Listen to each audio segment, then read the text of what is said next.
Hi everyone, my name is Katherine. I'm the librarian for the School of Education, and welcome to the final of the 3 videos about using library resources to do legal research in education.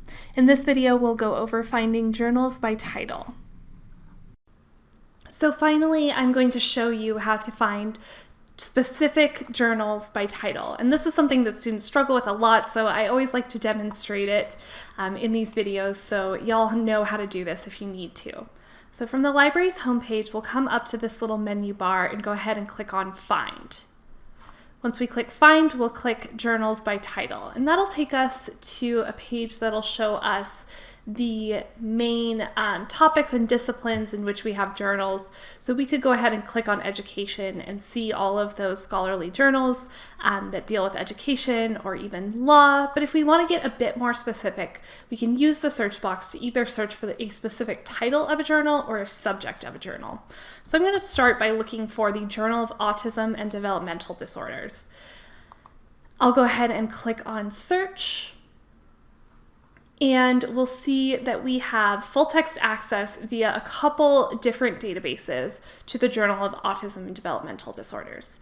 I usually like to click on the title rather than picking one of the full text access options from here because I'll get a little bit more information about the journal. I'll get a description, publisher information, some subjects as well. But what I am really looking for is this full text access right here.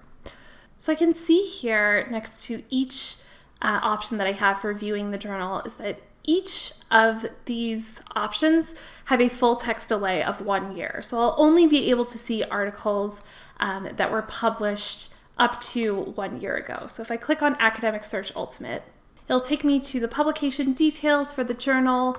Under embargo type and full text, we'll see that there is that embargo of 12 months. So while I can see the issues and the titles of articles from the current issues of the journal, I would probably have to go back to 2020 and click on one of the early 2020 issues to actually be able to read the articles in the journal.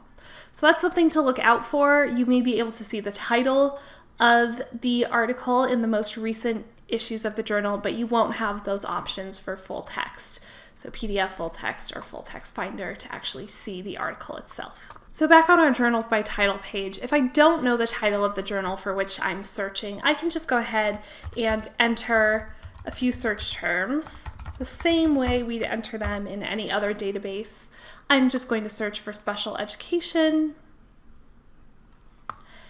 And you can see we have about 1,000 results for journals about or related to special education.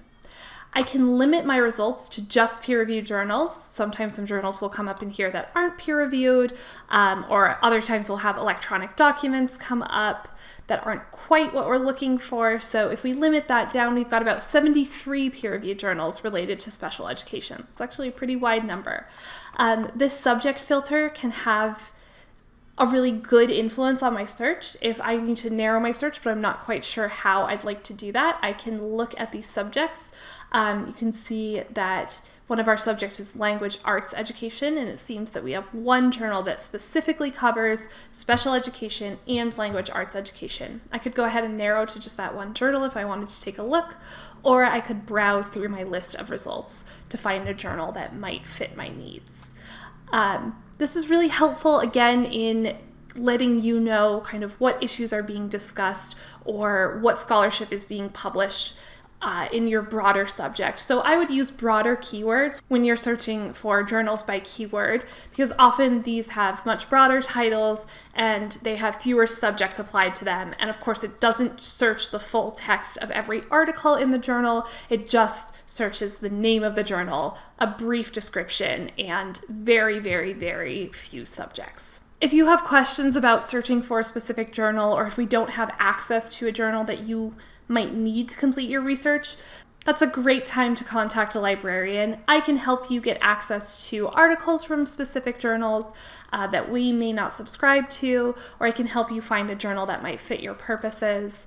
The last thing I will mention is that on the Fulton Library homepage, we do have a link to interlibrary loan, which is where you will want to go if we don't have a book or an article that you need to complete your research. This is a completely free service that we provide, and usually it takes about 1 to 3 days to get an article from another university that we don't have access to, and about a week to 10 days to get books from other universities that we might not have in our collection. So if you do need something to complete your research that we don't have, feel free to use interlibrary loan or to contact me directly to get access to those items.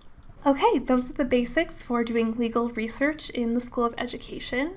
Again, I am happy to help any one of you if you have questions about any aspect of this research.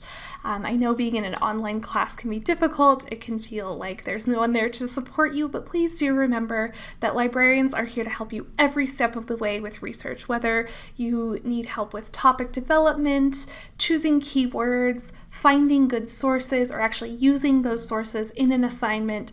We can help you with every step of the way, and we're happy to do so. So please do feel free to reach out to me directly, make an appointment to meet with me, or use our library chat for those instances where you need some on-the-spot help and you really can't wait. Thanks so much for watching, and good luck with your research.